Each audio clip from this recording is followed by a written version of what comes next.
What if the endless thoughts in your mind were not your enemy, but a reflection of something deeper within you?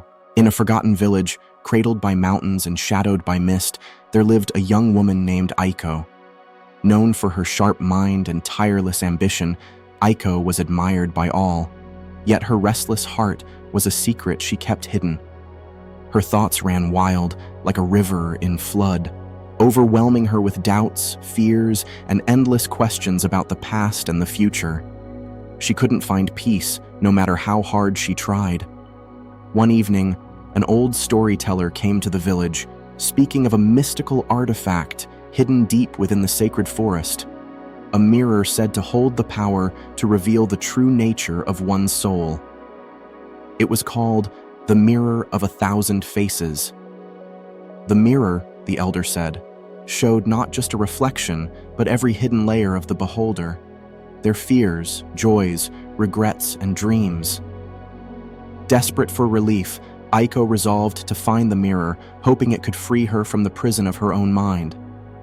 The forest was unlike anything Aiko had ever seen. Its trees were ancient, their twisted roots like veins running deep into the earth. As she ventured further, the whispers began, soft, eerie voices that called her name. They echoed her fears. What if you fail? What if you're not enough? What if they see through you? Aiko's steps faltered as each whisper fed her anxieties. Yet, she pressed on, clutching a small lantern that flickered weakly in the dense shadows. The deeper she went, the louder the whispers became, until they roared like a storm inside her mind. Finally, she arrived at a clearing where the mirror stood. Its frame was ornate, carved with images of faces, some laughing, some weeping, some serene. The surface of the mirror shimmered like water, and as Aiko approached, it called to her. As she peered into the mirror, her own face appeared, but it was not alone. Thousands of faces emerged, some familiar, others strangers. They swirled around her reflection, each one showing a different emotion: anger, sadness, joy, fear, and love.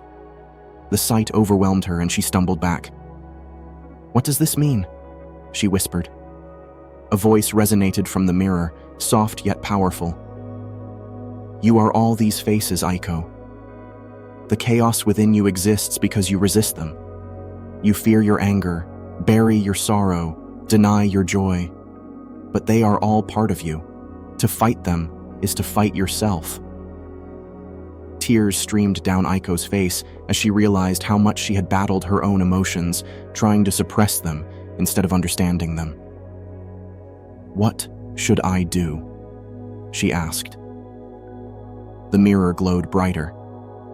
"Do not seek to erase them.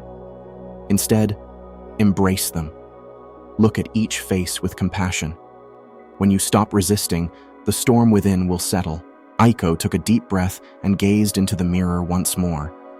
This time, she saw herself not as fragmented faces, but as a whole, complete, flawed, yet beautiful. The storm inside her began to quiet, and the voices that had tormented her grew soft, like a distant breeze. But just as she turned to leave, the mirror revealed a final reflection: the face of a child. It was her younger self, wide-eyed and unburdened by fear. The child smiled and whispered, "You are enough." Aiko fell to her knees, overwhelmed by a feeling she hadn't known in years: self-acceptance. When Aiko returned to the village, her restless mind was gone. She no longer fought her thoughts. She welcomed them as passing clouds in a vast sky.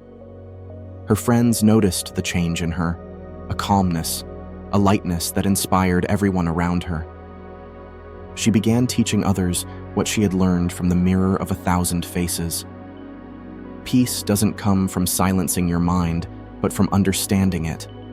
Each thought, each feeling is a part of you. Embrace them, and you will find your stillness. The mind is like a mirror, reflecting every part of who we are.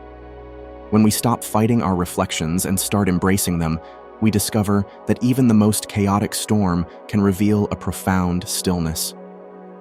So, I ask you, what faces are you afraid to see in your mirror? And what might happen if you embrace them all?